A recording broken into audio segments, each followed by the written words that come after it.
Hey guys, so lucky you just could hear me talk just because today is actually going to be a pretty, it's not simple because I still want you guys to put in a lot of effort.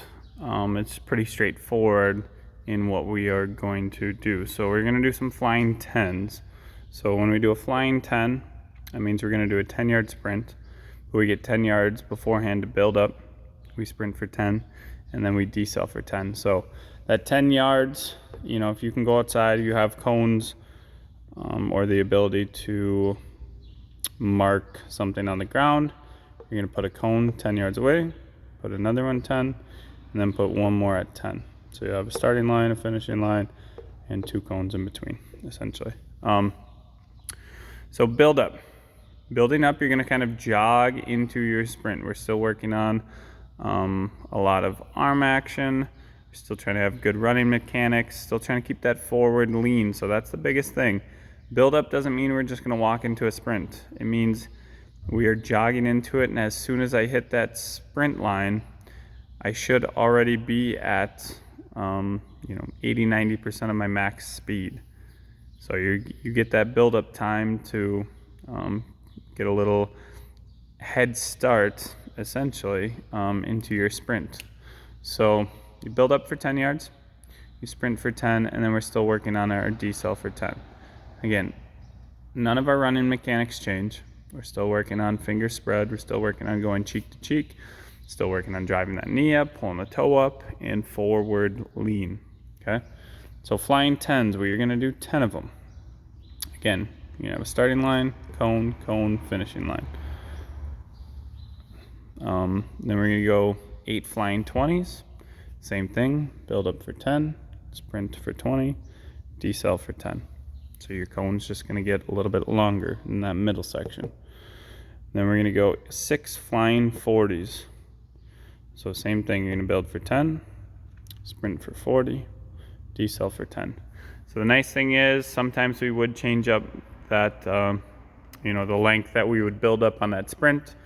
I wanted to keep it the same across the board just so you get used to that 10-yard buildup, leaning into our sprint, working on good arm action, and really trying to jog into and accelerate. So once you hit that start line, you can do a full-out sprint. Again, sprinting 10 for the first one, sprinting 20 for the second one, and sprinting 40 for those 40s.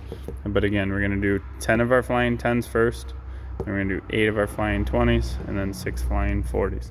So again, this is straightforward. It shouldn't be easy.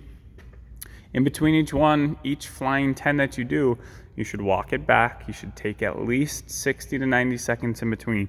Honestly, if you have the time, and tomorrow, I know, yes, we might get a little bit of rain, but if you have the time, take a good 3-4 minutes in between each sprint. Each one should be max effort, all out every time. If you have some friends there, you want to race some friends. Yes, flying 10s, flying 20s, or flying 40s aren't exactly the way to do it just because that you are building up for that 10 yards, so it's not a race right off the get-go. So again, if I were to tell you that, hey, you're going to get a handoff for a football 10 yards up, but you're going to jog up to the guy handing off the football, and as soon as you take that football, you should be at a full-out sprint. That's kind of what we're doing. You're kind of getting a head start. You're kind of like a running back in football where you're starting behind everybody else, and you kind of get that head start heading, into the hole or outside. But we're doing these. They're really good for speed development, being able to start with a little bit of a forward lean, a little bit of a jog, and then as soon as you hit that starting line, take off, sprint as fast as you can.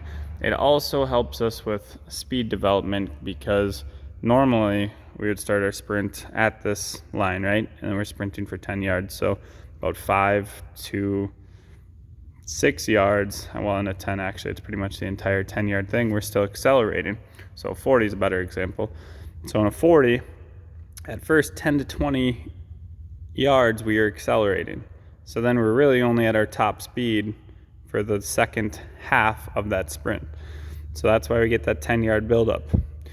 You're accelerating for that entire 10 yards. So once you hit that line, you're almost at a full out sprint, or we are at a full out sprint for at least for 30 of it. If not, if you accelerated correctly for the full 40 yards of that sprint. So we're working on a little bit more top end or high end speed rather than just starting a normal 40-yard sprint. So again, pretty straightforward. Sorry I was rambling for a while.